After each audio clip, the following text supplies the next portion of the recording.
Entonces vamos avanzando, Romanos capítulo 2, desde el versículo 1. El día de hoy vamos a avanzar desde el versículo 1 hasta el versículo 16, y la próxima semana, Dios mediante, la otra mitad del capítulo 2.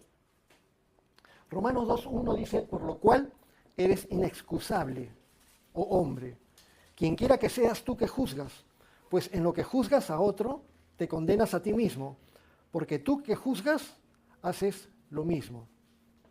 El ser humano, por naturaleza, siempre refleja algunas cosas típicas de su propia conducta pecaminosa. Entre ellas, la tendencia a autojustificarse para tener la conciencia limpia cuando sabe que lo que está haciendo está mal, en lugar de arrepentirse. ¿Recuerdan lo que pasó con Adán y Eva en el Jardín del Edén? Lo de Adán y Eva fue una fábula, es un simbolismo o sucedió realmente, es histórico. Bueno, los creyentes cristianos creemos que es histórico.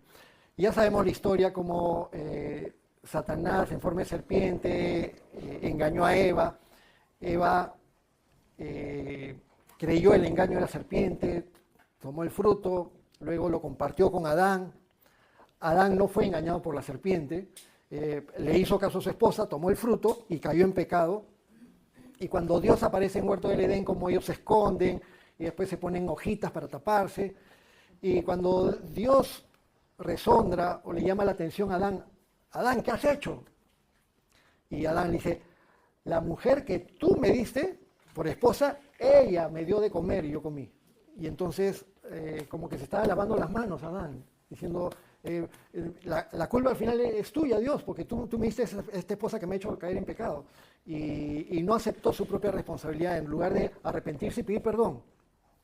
Bueno, eso se ve reflejado en la humanidad. Siempre buscamos excusarnos. Pero Pablo nos dice, eres inexcusable. Quien quiera que seas tú que juzgas. Lo otro que es típico en la conducta humana es estar viendo el pecado de los demás como horrible, cuando muchas veces nosotros caemos en lo mismo. O minimizamos nuestro propio pecado, como que no es tan feo, pero maximizamos y vemos como horrible el pecado de los demás. Eso es tener una actitud hipócrita o una actitud a veces religiosa, como la del fariseo que estaba en el templo en la parábola que dio Jesús, y allí en el templo estaba el fariseo y un publicano más allá, ambos orando, y el fariseo decía, gracias Dios mío, porque no me has hecho como ese publicano, yo vengo continuamente al templo, todos los días hago mis oraciones, doy mis diezmos, cumplo con la ley, en cambio no soy como ese pecador. Y estaba juzgando a la otra persona. En cambio, el publicano lo único que hacía era golpearse el pecho y decirle, Dios mío, perdóname, sé propicio a mí, oh Señor, porque soy pecador. Y entonces Jesús dijo, el que se está arrepintiendo, él sí está siendo justificado delante de Dios, no el otro que echa la culpa. Jesús dijo, en Mateo capítulo 7, versículo 1, no juzguen para que no sean juzgados. Porque con el juicio con que ustedes juzgan, serán juzgados, y con la medida con que miden, serán medidos. Y esto de no juzguen a otros habla de emitir una sentencia de condenación. Es decir, veo el pecado de alguien y digo, este merece que le hagan tal cosa. Y eso le pasó a David, cuando el profeta Natán le vino a hablar, cuando David había caído en pecado con Betsabé, y el profeta Natán le cuenta la historia de un hombre que tenía una ovejita y que un vecino suyo que tenía muchas ovejas viene y le quita la ovejita al vecino, su única ovejita, para cocinarla y darla a sus visitas. Y David de frente le dice, ese hombre es digno de muerte. Y Natán le dice, ese hombre eres tú, David, porque tú le has quitado a su esposa a Urías y encima lo has asesinado, lo has mandado a matar. Y entonces, juzgar para condenar a otros, para decir, este es culpable, este merece tal cosa, este no debería llamarse cristiano, este no debería ir a la iglesia, y empezar a hacer juicios de condenación unos hacia otros, no es agradable al Señor. Con la vara que midamos, seremos medidos. Sin embargo, eso no significa que Dios no nos dé la capacidad y la necesidad de que sepamos identificar lo que está bien y lo que está mal. Y eso es el discernimiento. El juicio para discernir, ese sí es apropiado. El juicio para condenar a otros, ese es el que no es apropiado. Entonces, cuando se trata de discernir si un hermano está en una conducta pecaminosa, no es para condenarlo, pero sí es para darme cuenta, eso está mal. Eso no debe ser, ni para que yo lo haga, y más bien, si veo que mi hermano está mal, me acerco a él y converso con él, primero a solas, y lo ayudo a salir del error con mansedumbre, no sea que yo también pudiera ser tentado en lo mismo en algún momento. Versículo 2, Romanos 2:2 dice, mas sabemos que el juicio de Dios contra los que practican tales cosas es según la verdad. Eres inexcusable tú que juzgas a los demás, porque en lo que juzgas a otros te condenas a ti mismo. Pero sabemos que el juicio de Dios contra los que practican tales cosas, y ese contra los que practican tales cosas es una referencia a lo que habíamos estudiado en el capítulo anterior. En el capítulo 1, justo en los versículos 29, 30 y 31, estaba esa lista de varios aspectos de la conducta pecaminosa del ser humano depravado, del ser humano alejado de Dios. Y Pablo está reafirmando que el juicio que hace Dios con respecto, Dios, no un ser humano, el juicio que hace Dios con respecto a los que practican todas estas cosas es conforme a la verdad. Los que practican tales cosas sin arrepentirse, ya conocemos toda la lista, toda clase de injusticia, inmoralidad sexual, perversidad, avaricia, maldad, llenos de envidia, homicidios, contiendas, engaños, malignidades, murmuradores, detractores, aborrecedores de Dios, injuriosos, soberbios, altivos, inventores de males, desobedientes a los padres, necios, desleales, insensibles, implacables, inmisericordias. Esa lista larga. Y hay otras listas más en el Nuevo Testamento.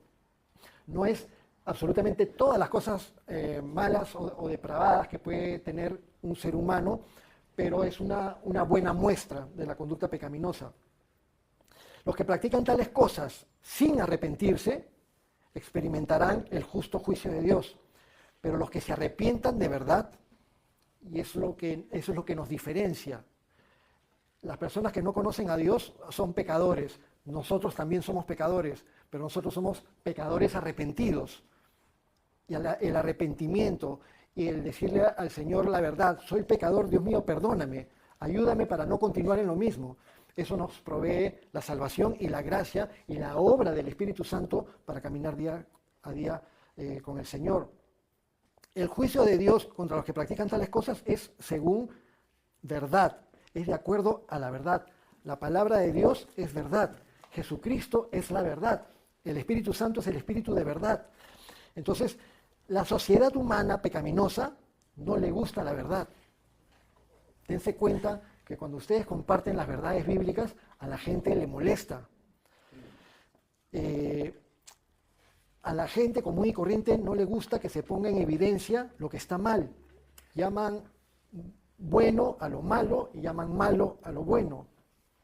Si tú denuncias algo que está mal, el malo termina siendo tú ante los ojos de los demás. Pero dar a conocer la verdad es necesario. Es un acto de misericordia de Dios.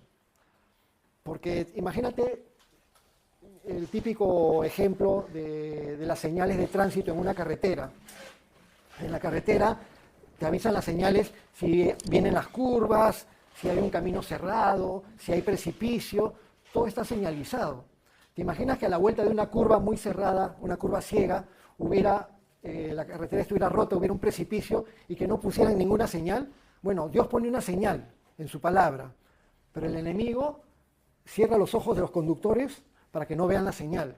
Y entonces van por allá y de repente hay una señal, la podrían leer, pero dicen, no, esos son unos fanáticos, están exagerando. Y ¡brum! Vamos con el carro de la vida, vamos y nos vamos por la curva y salimos volando por el precipicio, por el barranco. Y cuando nos pasa eso, Satanás se mata de risa, porque qué facilito cayeron los seres humanos en el engaño de hacernos creer que las señales que Dios nos da en su palabra es una exageración, no es tan así la cosa, eso es simbólico, etcétera, etcétera. Pero Dios habla según la verdad. Cuando la Biblia dice que los que practican el pecado sin arrepentimiento,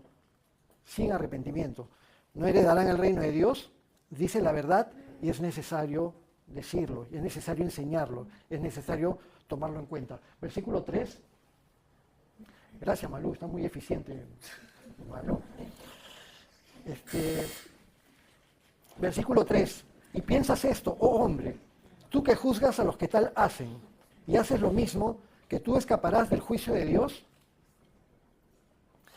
El ser humano tiene esta tendencia, pues, de manifestar una actitud de condenación hacia el pecado de los demás, cuando, en cierto modo, muchas veces también practica lo mismo.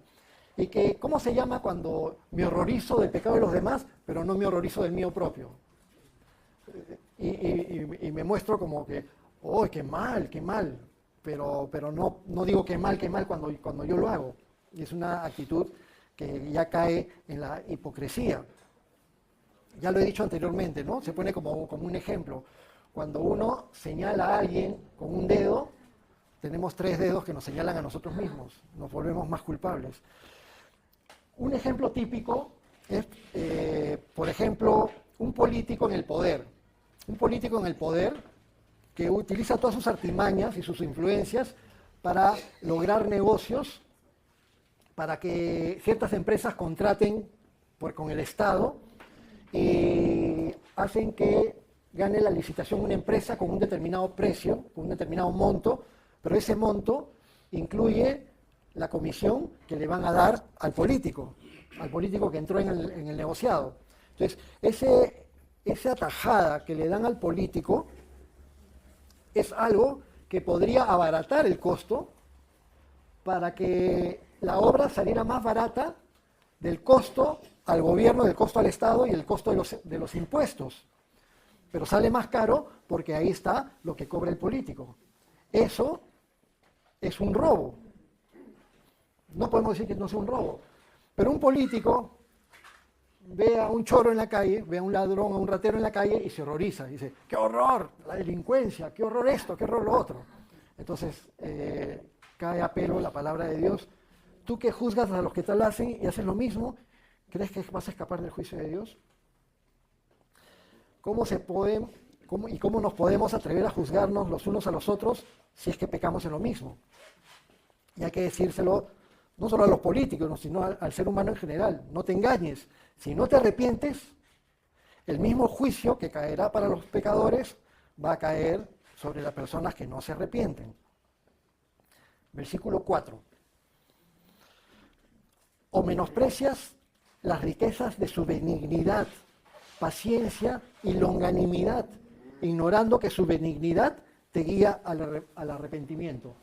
Entonces, el hecho de juzgar a los demás, el hecho de condenar a los demás, estando uno siendo partícipe del mismo pecado y sin arrepentirse, significa no tomar en cuenta todas las oportunidades que Dios da. Menosprecias las riquezas de su benignidad.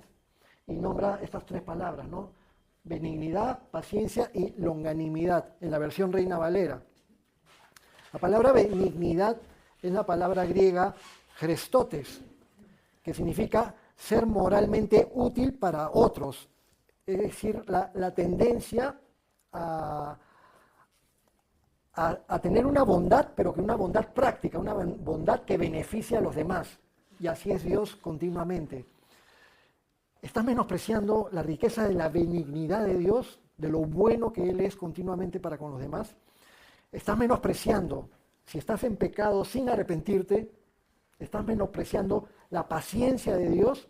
La paciencia es la palabra griega anoché, como anoche, pero anoché, o anoqué, que es como tener una tolerancia que hace postergar un castigo, dando la oportunidad al arrepentimiento. Entonces, no te castigo en este momento, en este instante, porque aún quiero que te arrepientas, y si te arrepientes, ya no te va a caer el juicio de Dios, pero si no te arrepientes, va a caer el juicio de Dios. Es la misericordia de Dios para que la gente se arrepienta, y no para que siga pecando. La misericordia de Dios no es que Dios es permisivo con el pecado, sino que da oportunidad para que las personas se arrepientan. Y una palabra que se me hacía difícil cuando la leía muchos años atrás, longanimidad. ¿Y qué entendía por longanimidad? La palabra longanimidad es la palabra griega macrothymia. Macrothymia significa algo así como ánimo largo o una ira lenta. Y habla de la capacidad de mantener la calma y la compostura frente a alguna provocación, frente a alguna injusticia, sin responder con ira o venganza durante un gran tiempo.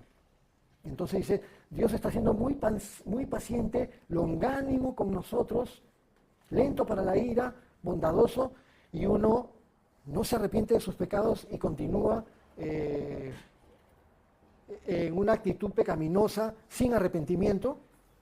Entonces, no menosprecies las riquezas de aquel que si no actúa radicalmente en este instante es porque está dando oportunidad a las personas para que se arrepientan. Pero cuando Dios sabe que ya no va a haber arrepentimiento, llega el momento del juicio y los seres humanos terminan muchas veces sufriendo las consecuencias de sus propios actos. Dice, ignorando que su benignidad te guía al arrepentimiento. El arrepentimiento, en prácticamente todo el Nuevo Testamento, es la palabra griega metanoia, que habla de una transformación. En el caso de la persona que es tocada por el Espíritu Santo, invitada a reconocer de que Dios tiene razón y de que nosotros somos pecadores, que le hemos fallado y que necesitamos que nos perdone, que necesitamos cambiar, entonces pedimos a su Hijo Jesucristo que nos dé su salvación. El arrepentimiento produce revertir una acción o un pensamiento, cambiar radicalmente la manera de pensar y la manera de actuar. Entonces, si yo estaba caminando en este sentido con la corriente del mundo, cuando experimento verdadero arrepentimiento, giro 180 grados para caminar en sentido contrario y ya no seguir en lo mismo en lo que estaba antes. Si alguien cierra su corazón a Dios y no se arrepiente, entonces es como si estuviera menospreciando la infinita bondad y la paciencia de Dios. Y la falta de arrepentimiento es como un menosprecio a esa misericordia de Dios que da oportunidad con tanto amor y con tanta bondad. Da oportunidad a Dios y además da tiempo para que el ser humano evite las consecuencias nefastas que trae a la propia vida de uno el pecado. Versículo 5. Ahora vamos a leer los versículos del 5 al 10, porque todo este párrafo tiene una idea global. Entonces, ignoras que la benignidad de Dios te guía al arrepentimiento, pero por tu dureza y por tu corazón no arrepentido, atesoras para ti mismo ira para el día de la ira y de la revelación del justo juicio de Dios, el cual pagará a cada uno conforme a sus obras. Vida eterna a los que, perseverando en bien hacer, buscan gloria y honra e inmortalidad, pero ira y enojo a los que son contenciosos y no obedecen a la verdad, sino que obedecen a la injusticia. Tribulación y angustia sobre todo ser humano que hace lo malo, el judío primeramente y también al griego, pero gloria y honra y paz a todo el que hace lo bueno, al judío primeramente y también al griego, porque no hay acepción de personas. Entonces está explicando en todo este párrafo, y puse con amarillo como para encerrar la primera idea de que la ira y el justo juicio de Dios, y ojo que la ira de Dios es una ira santa, no es una ira pecaminosa como la ira humana. La ira de Dios es la justa indignación frente a algo que daña la perfección de la creación, la santidad de Dios, y que causa daño al mismo ser humano y a los demás seres humanos. El pecado causa la indignación de Dios, como un padre, de forma lógica, se indignaría frente a algo que le hiciera daño a sus hijos. Algo así. Y entonces se manifiesta la ira de Dios. En el versículo 8 lo menciona como ira y enojo. En el versículo 9 lo menciona como tribulación y angustia. Y todo esto caerá sobre todo ser humano que haga lo malo, si es que no se arrepiente. Resalté en verde la promesa de Dios, vida eterna a los que perseveran en hacer el bien, en buscar la gloria y la honra y la inmortalidad. En el versículo 10, gloria, honra y paz a todo el que hace lo bueno. Es decir, aquellas personas que perseveran en hacer el bien o hacer lo bueno, son aquellos que se han arrepentido, aquellos que reciben la salvación por medio de la muerte de Cristo en la cruz y por lo tanto van a recibir la misericordia de Dios y la gracia de Dios y no la justa ira de Dios, aunque todos la mereceríamos. Pero Dios, porque es bueno, cuando nos arrepentimos y reconocemos lo que Jesús hizo en la cruz, entonces Jesús en la cruz pagó por nuestros pecados. Si no fuera por Jesús, nosotros también recibiríamos la ira de Dios. Pero al final, en el versículo 11, menciona que Dios es justo, que no hace diferencia con los judíos por el hecho de ser su pueblo. Les dice, al final del versículo 9, les dice, el judío primeramente y también al griego. O sea, todas las consecuencias del pecado, la ira, la tribulación, el justo juicio de Dios caerá sobre todo aquel que no se arrepiente, al judío primeramente y también al griego. Cuando dice al judío primeramente y también al griego, no se refiere solamente a judíos y griegos, sino al pueblo de Dios y a todos los que no son del pueblo de Dios. El judío y todos los que no son judíos. Si no se arrepienten, de igual manera perecerán. Nuestro Señor Jesucristo, en el Evangelio de Lucas, hablaba en un momento en que habían algunos judíos que tenían el concepto de que si te pasaba algo malo, era porque eras un gran pecador. Entonces Jesús decía, ¿ustedes creen que aquellos que fueron ejecutados por Pilatos en el templo, aquellos galileos, eran más pecadores que los demás? Y Jesús dice, no, ciertamente, si ustedes no se arrepienten, igualmente van a perecer. Y lo que está diciendo está generalizando. ¿Y ustedes creen que aquellos que les cayó la torre encima eran más pecadores que los demás? No, si ustedes no se arrepienten, igual van a perecer. El judío primeramente y también al griego. Pero aquellos que sí se arrepienten y aquellos que quieren buscar la bondad de Dios, la gloria para Dios, la honra de Dios, que quieren buscar las cosas buenas que Dios tiene para todos aquellos que se arrepientan, van a recibir gloria, honra, van a recibir vida eterna, van a recibir salvación. Dice, al judío primeramente y también al griego, porque Dios no hace distinción de personas. Ahora sí, vamos al versículo 12. Porque todos los que sin ley han pecado, sin ley también perecerán.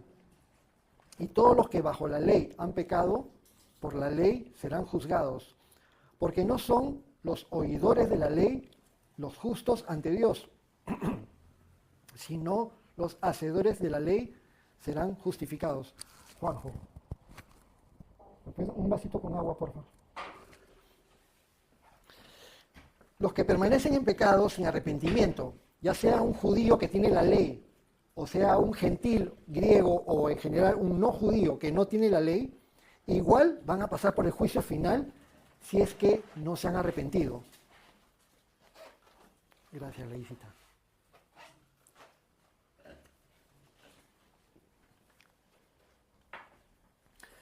Aquel que no haya sido salvado porque no se ha arrepentido, si es judío, va a ser juzgado por los parámetros de la ley, porque en la ley de Moisés estaba escrito todo lo que debía hacer y lo cual no cumplía. Eso no significa que por medio de la ley la gente se pudiera salvar, pero la ley les está diciendo que son pecadores y no se arrepintieron. Pero hay personas que no tienen la ley, el ser humano común y corriente, aquellos que no son judíos, que no son israelitas, que no son hebreos o que nunca han tenido conocimiento de la Biblia. Ellos van a ser juzgados de acuerdo a otro parámetro, que es la conciencia moral que ha sido sembrada en sus corazones. La palabra de Dios dice que nadie tendrá excusa delante de Dios. Y eso lo vamos a ver en un ratito, en los siguientes versículos. Dice en el versículo 13, porque no son los oidores de la ley los justos ante Dios, sino los hacedores de la ley serán justificados. Los oidores de la ley son aquellos que simplemente conocen la ley, pero la incumplen y no se arrepienten. Pero los hacedores de la ley, en cambio, son los que son salvados, los que aman y temen al Señor. ¿Recuerdan cuando a Jesucristo le preguntaron, Maestro, ¿cuál es el gran mandamiento de la ley? Y Jesús dijo, amarás al Señor tu Dios con todo tu corazón, con toda tu alma, con toda tu mente y con todas tus fuerzas. Ese es el primer y gran mandamiento de la ley. Y eso está en Deuteronomio. Y después Jesús dice, y el segundo es semejante. Amarás a tu prójimo como a ti mismo. Dice, de estos dos mandamientos depende toda la ley y los profetas. En otras palabras, amas a Dios y amas al prójimo y estás cumpliendo toda la palabra de Dios. Sin necesidad de estar rebuscando los 600 y pico mandamientos que hay en toda la Biblia. Entonces, esos son los hacedores de la ley, los que aman a Dios y al prójimo. Y por lo tanto son justificados por Cristo, por la fe en Cristo, y son guiados por el Espíritu Santo en la voluntad de Dios que nos lleva a caminar de acuerdo a su palabra. Así actúa el Señor de una forma tan linda y tan misericordiosa. Vamos al versículo 14, versículos 14, 15 y 16, los últimos versículos que vamos a ver el día de hoy.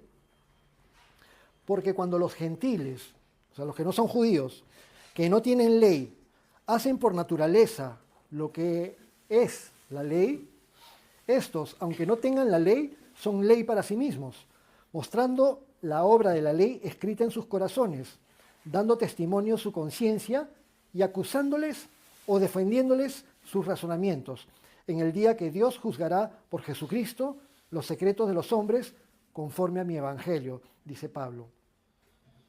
Cuando una persona está en pecado, si es que es judío, la ley es la que lo va a acusar.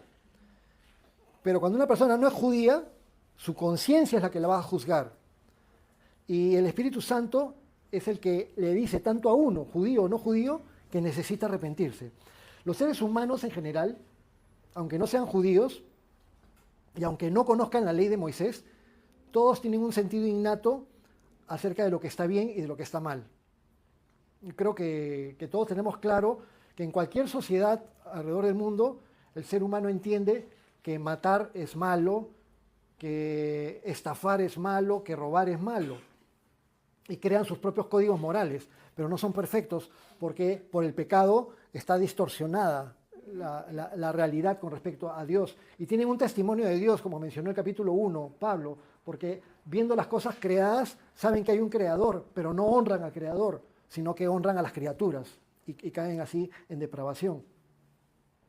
Dios creó al ser humano a su imagen y semejanza, es decir, le dio inteligencia, voluntad, emociones y también un carácter moral. Esta imagen y semejanza se distorsionó por completo por causa del pecado. Eso hace que sea imperfecta esa imagen perfecta de Dios, pero en el ser humano se vuelve imperfecta. Tanto en la inteligencia del ser humano, que se vuelve necio, la voluntad en la cual el ser humano se esclaviza del pecado, y las emociones que muchas veces se conducen al ser humano a emociones pecaminosas o autodestructivas. El carácter moral, que lo debería llevar a reconocer lo que está bien y lo que está mal, se distorsiona con el pecado. Sin embargo, aún así, el ser humano tiene en su conciencia ese aspecto moral que Dios puso en él.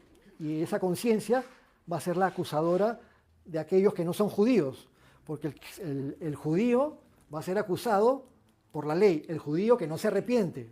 Siempre es así, esa es la gran diferencia. El que se arrepiente y el que no se arrepiente. Entre los que no se arrepienten están judíos o no judíos. Entre los que sí se arrepienten también hay judíos y no judíos. Entre los que no se arrepienten y están en sus pecados y siguen practicando el pecado, si son judíos van a ser juzgados por la ley. Y si no son judíos, van a ser juzgados por sus conciencias, porque saben en el fondo que están actuando mal. A diferencia del que sí se arrepiente, judío o no judío, por la obra de Jesucristo en la cruz, van a recibir perdón y vida eterna. Entonces, finalmente, lo que dice en el versículo 16,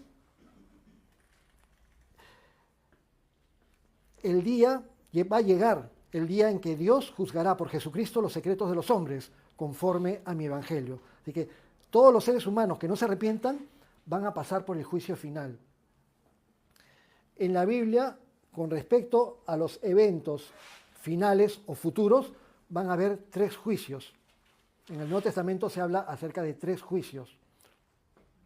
Uno es el juicio del galardón de Jesucristo, que es un juicio para los creyentes y que no es de condenación ni de castigo, sino de premiación a los creyentes cuando estemos en la presencia del Señor después del rapto. El otro juicio es el juicio de las naciones, después del tiempo de la tribulación, cuando Jesucristo venga por segunda vez a la tierra, junto con todos sus santos y junto con sus ángeles. Los seres humanos que sobrevivan van a ser separados, cabritos y ovejitas.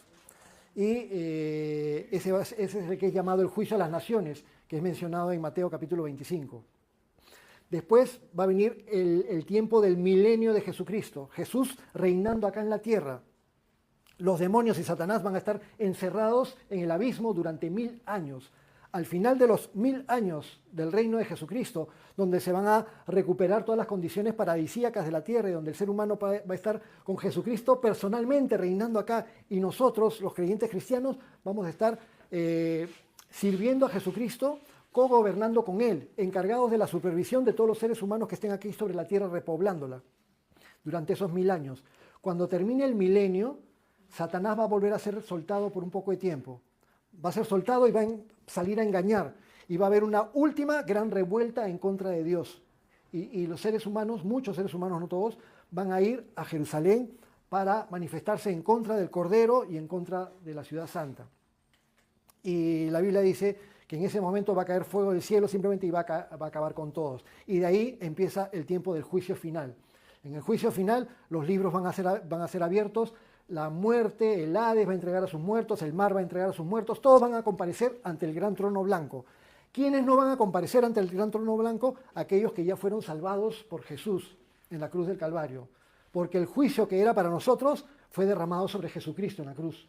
Pero los del milenio van a ser juzgados en aquel juicio blanco. Todo ser humano, sí. Todo ser humano que no haya sido salvado por la gracia de Jesucristo, porque no se ha arrepentido. Durante el milenio van a haber muchos que van a caminar con el Cordero, pero van a haber unos cuantos que se van a rebelar en contra. Los que se rebelen en contra de Dios y en contra de Jesucristo, ellos van a pasar al juicio final también. Todos los seres humanos que no se arrepientan van a pasar por el juicio final y toda la verdad de cada uno de ellos va a ser expuesta y nadie le va a poder decir a Dios, yo no sabía, porque ya sabemos que si era de trasfondo judío, sí sabía. Y si no era de trasfondo judío, su conciencia, es decir, no va a tener cómo excusarse delante de Dios. Desde el principio del capítulo 2, Pablo está diciendo, eres inexcusable, quien quiera que seas.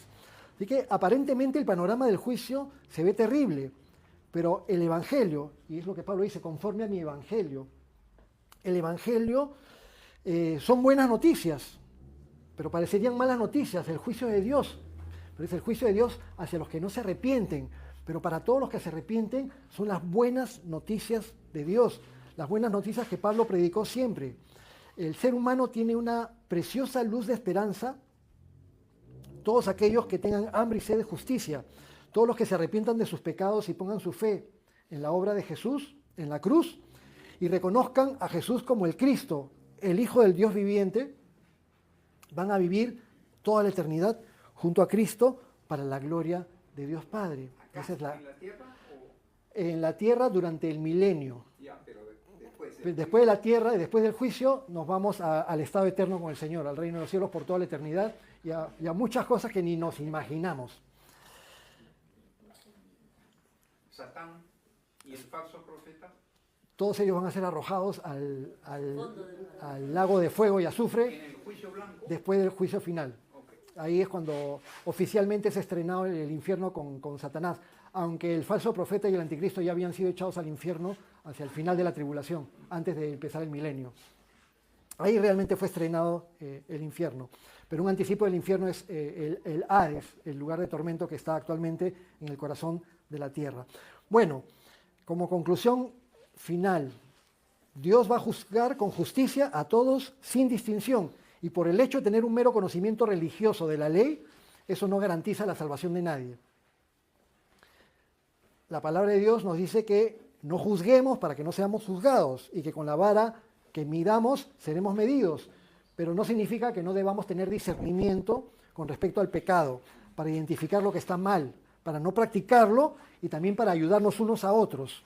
no condenando a los demás, sino ayudarnos unos a otros para salir. En una oportunidad yo ayudo a otros para que no caigan o salgan del pecado, y quizás en otro momento me ayudarán a mí para sostenerme y fortalecerme en el Señor. Los que practican el pecado sin arrepentirse van a experimentar el justo juicio de Dios, pero los que se arrepienten de verdad son declarados justos delante de Dios, porque el justo juicio de Dios ya lo recibió Jesucristo en lugar de ellos. La semana que viene continuaremos con la segunda parte, los versículos que van del 17 al 29.